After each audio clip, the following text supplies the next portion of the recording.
好，来，乡亲啊，继续来看这件打造着社区的特色，发掘在地新光点。台中太平车人埔文化发展协会今年甲知名高中共同来创作一本的绘本，甲在地农特产相关的知识，透过故事的方式，让大家更加了解。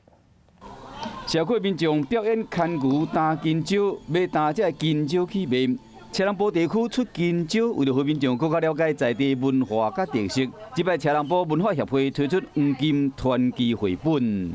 有学生在学校绘图，那长辈呢就在社区一样也是来参与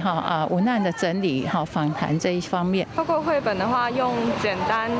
单的叙述跟比较可爱的插图的话，可以让我们更加的了解这里的文化。